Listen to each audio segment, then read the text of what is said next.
আসসালামু আলাইকুম, সবাইকে স্বাগত জানাচ্ছি ভয়েস অফ মানুষের পক্ষ থেকে। পূর্বের ন্যায় আমরা আলামিনকে পুনরায় চুল, দাড়ি এবং গোপনাঙ্গ সহ পরিষ্কার করার উদ্যোগ নিয়েছি। তো আপনারা দেখতেছেন আলামিনের চুল কাটা হচ্ছে।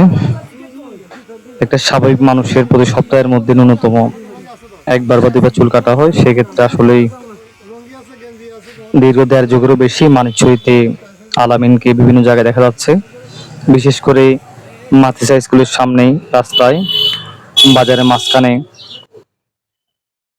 চুল কাটার পরেই আমরা দাড়িগুলো সাইজ করে দিচ্ছি। আসলে খাওয়ার খাবে ওই জায়গাটা পর্যন্ত দেখা যাচ্ছে না। যতটুকু সম্ভব আমরা একটা লোকে নিয়ে আসবো যাতে সুস্থ স্বাভাবিক মানুষের মতো সে থাকতে পারে।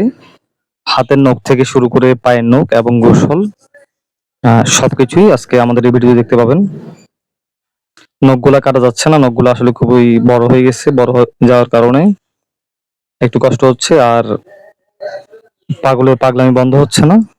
সে কোনোভাবেই দিবে না কাটতে। তো আমাদের এই কাজে যারা সহযোগিতা করেছেন সকলকে ধন্যবাদ জানাচ্ছি, বিশেষ করে তাজুল ভাই এবং আমাদের স্পন্সর যারা ছিলেন সবাইকে। যে যেভাবে সহযোগিতা করেছেন প্রত্যেককে ধন্যবাদ জানাচ্ছি। আর আমাদের এই ধরনের কাজগুলো অব্যাহত থাকবে সব সময়। আপনারা আমাদের সহযোগিতা করবেন। বিশেষ করে আমাদের কিছু স্পন্সর প্রয়োজন হয়, বিশেষ করে লুঙ্গি, গামছা, গেঞ্জি সহ আরো প্রয়োজনীয় অনেক কিছুই লাগে। আপনারা যদি স্পন্সর করে থাকেন আমরা আমাদের কাজগুলো সামনের দিকে এগিয়ে নিয়ে যেতে পারবো। আমরা চেষ্টা করব মানিকছড়ি উপজেলা সহ বাংলাদেশের বিভিন্ন প্রান্তে গিয়ে আমরা সুস্থ স্বাভাবিক একটা মানুষ যেভাবে চলাফেরা করে ওইভাবে যাতে চলাফেরা করতে পারে প্রতিটা মানুষ। পাগল হলেও সে আসলেই মানুষ।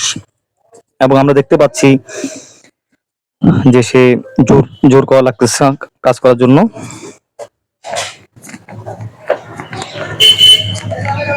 তো আমরা আমাদের সাধ্য অনুযায়ী চেষ্টা করতেছি কাজ করার জন্য যতটুকু সম্ভব। আলামিন পাগলাকে আমরা পূর্ব একবার করেছিলাম, এখন আবার করতেছি। তো আমাদের এই ধরনের কাজগুলো অব্যাহত থাকবে। তো অনেকেই আমাদের এই কাজে সমালোচনা করে থাকেন। তো আসলে বলবো আমরা মানবিক দৃষ্টিকোণ থেকে কাজগুলো করে থাকি, কিছু পাওয়ার আসে আমরা কাজগুলো করি না।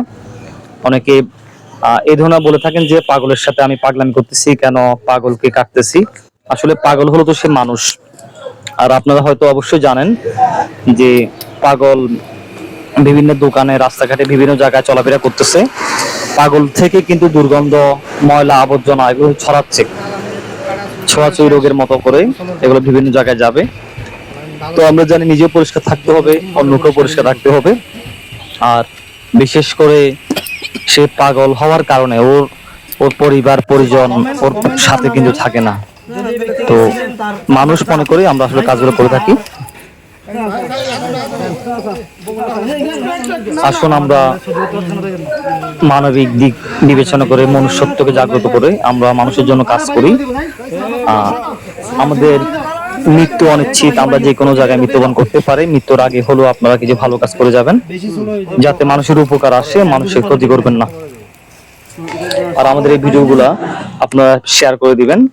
আলামিন দীর্ঘ ১ যুগেরও বেশি মানিকছড়ি উপজেলার বিভিন্ন স্থানে ঘুরে বেড়াচ্ছেন, আজও পরিবারের সন্ধান পাওয়া সম্ভব হয়নি। আপনাদের একটি শেয়ারের মাধ্যমে হয়তো আলামিন ফিরে যেতে পারে আলামিনের পরিবার পরিজনের কাছে। তো আমরাও চাই দ্রুত সে ফিরে যাক সুস্থ স্বাভাবিক জীবনে। এই দোয়া, এই প্রত্যাশা, এই কামনাই করি। এবং আবারও ধন্যবাদ জানাচ্ছি, কৃতজ্ঞতা প্রকাশ করতেছি যারা আমাদের এই কাজে অংশগ্রহণ করেছেন এবং আমাদের সহযোগিতা করেছেন। বিশেষ করে তাজুল ভাইকে। তাজুল ভাই দীর্ঘ অনেকদিন ধরে আমাকে বলতেছে যে আসলে করে দেওয়ার জন্য, তো আমিও সময় পাচ্ছিলাম না, তারপর সময়টা বের করে নিলাম। এবং সিয়ামকে ধন্যবাদ জানাচ্ছি ক্যামেরা পিছনে থাকার জন্য। আলামিনকে ধন্যবাদ জানাচ্ছি।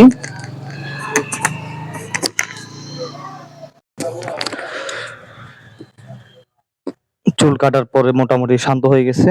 দাড়িগুলো আমরা একটা কাটার চেষ্টা করতেছি, যদিও আমরা প্রফেশনাল কাজ করে থাকি না, তারপরেও আমরা চেষ্টা করতেছি সর্বোচ্চ যতটুকু করা যায়। তো আপনারা দেখতেছেন আলামিনের ভিডিও। আলামিন, পরের লোকটা দেখতে পারবেন, মাশাআল্লাহ।